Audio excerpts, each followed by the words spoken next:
नवरात्रि में माँ दुर्गा के उपासना की विधि क्या होनी चाहिए और कैसे होनी चाहिए, इसको लेकर करके जो नए लोग माँ दुर्गा की उपासना करना चाहते हैं, उनके मन में थोड़ा संशय रहता है कि किस तरह से माँ दुर्गा भगवती की हम उपासना करें।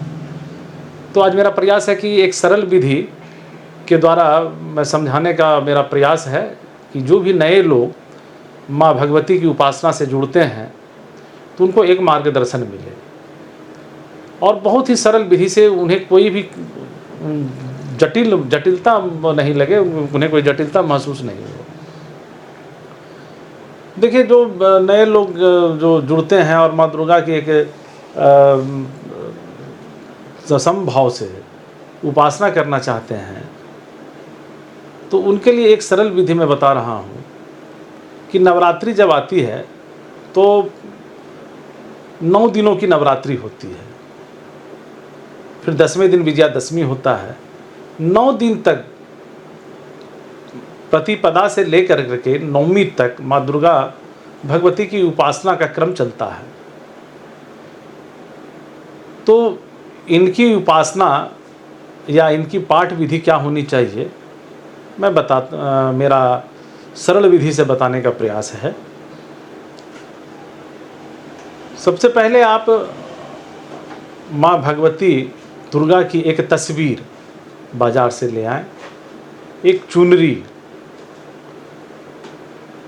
पूजा के लिए घी, अगरबत्ती, धूप, नैवेद्य, इन सभी चीज़ों को ले आएं।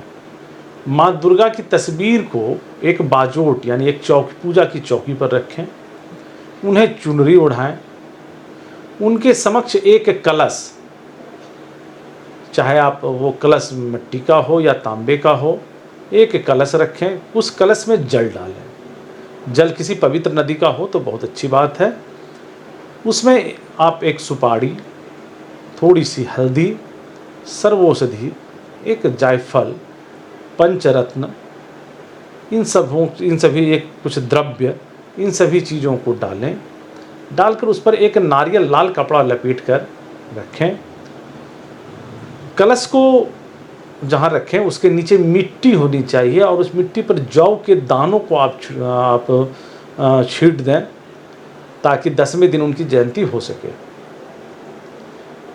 माँ दुर्गा की जो पूजा आपको करनी है, नित्य पंचोपचार विधि के द्वारा करनी है। पंचोपचार का मतलब होता है 5 उपचार, यानी 5 चीज़ों से, जैसे माँ दुर्गा को आपको जल, जिसे अर्घ्य बोलते हैं, अर्पित करना है।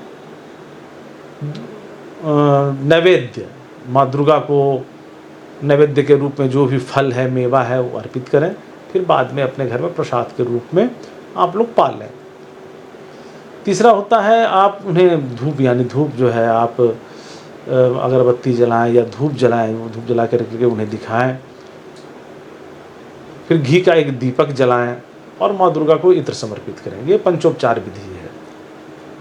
हालांकि इसके आगे की जो, इससे ऊपर जो होता है उसे षोडशोपचार कहते हैं, लेकिन साधारण लोगों जो साधारण ढंग से पूजा करना चाहते हैं, माँ दुर्गा, उनके पास समय कम है, पंचोपचार विधि से पूजन करें और फिर अंत में माँ दुर्गा की आरती कर लें, दुर्गा चालीसा गाते हुए। बहुत सारे लोग ऐसे होते हैं कि वो माँ दुर्गा की उपासना मंत्रों के द्वारा करना चाहते हैं। तो इसकी जो विधि है या इसका जो पाठ लोग करते हैं या जो चलन में है, तो मार्कंडेय पुराण के अंतर्गत देवी महात्म्य के अंतर्गत माँ दुर्गा की आराधना के 700 श्लोकों का वर्णन है, जिसे हम लोग दुर्गा सप्तशती कहते हैं। तो दुर्गा सप्तशती की एक पुस्तक ले आएं। दुर्गा सप्तशती की एक सरल विधि भी है पाठ की, मैं बता रहा हूँ। और गीता पर जब भी लाएं दुर्गा सप्तशती की पुस्तक, तो गीता प्रेस गोरखपुर से प्रकाशित ही लाएं। आपको क्या करना है, कैसे पाठ करना है दुर्गा सप्तशती का, तो देखिए इसमें बहुत सारे पढ़ने के तरीके बताए गए हैं, लेकिन मैं बिल्कुल सरल विधि बता रहा हूँ जिसमें आप बहुत सरलता पूर्वक आप माँ दुर्गा सप्तशती का पाठ करेंगे। जिन्हें संस्कृत आती हो संस्कृत में पाठ करें, जिन्हें संस्कृत नहीं आती हो तो हिंदी में भी है, उसी संस्कृत के नीचे हिंदी में लिखा हुआ है, उसमें आप हिंदी में पढ़ें। प्रथम दिन आप जो पढ़ें वो सबसे पहले स्नान ध्यान से निवृत्त होकर लाल आसन पर बैठें और सप्तश्लोकी दुर्गा और दुर्गा अष्टोत्तर शतनाम स्तोत्र इनका पाठ करें। दूसरे दिन आप कवच, अर्गला और कीलक का पाठ करें। तीसरे दिन आप वैदिक रात्रि सूक्त एवं तंत्रोक्त रात्रि सूक्त का पाठ करते दिव्य अथर्व शीर्षम का पाठ करें। चौथे दिन आप सप्तशती के पाठ का संकल्प लें, न्यास करें। सप्तशती न्यास विधि होती है, कुछ मुद्राओं के द्वारा न्यास किया जाता है। न्यास करें, सापोद्धार करें। चूँकि सारे मंत्र कीलित हैं तो पाठ के पहले सापोद्धार की विधि है, सापोद्धार करें और प्रथम अध्याय का पाठ करें। प्रथम अध्याय प्रथम चरित्र कहलाता है। पांचवें दिन दूसरे अध्याय से लेकर चौथे अध्याय तक का पाठ करें, यह मध्यम चरित्र कहलाता है। और छठे दिन आप पांचवें अध्याय से लेकर 13वें अध्याय तक का पाठ करें, यह उत्तर चरित्र कहलाता है। यानी इसको ऐसे समझें आप कि पहला अध्याय प्रथम चरित्र कहलाता है, 2 से 4 तक अध्याय वो मध्यम चरित्र कहलाता है और 5 से 13 अध्याय वह उत्तर चरित्र कहलाता है। 7वें दिन आप देवी सूक्त का पाठ करें। 8वें दिन आप रहस्य त्रयी, जिसमें प्रधानिक रहस्यम, वैकृतिक रहस्यम और मूर्ति रहस्यम, इसका पाठ करें।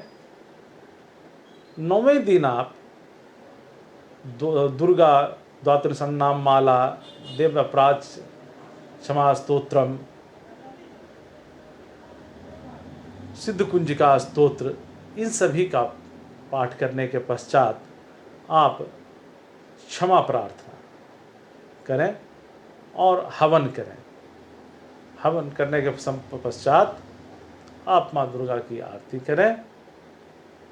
इससे आपके सप्तशती पाठ की विधि पूर्ण हो जाती है।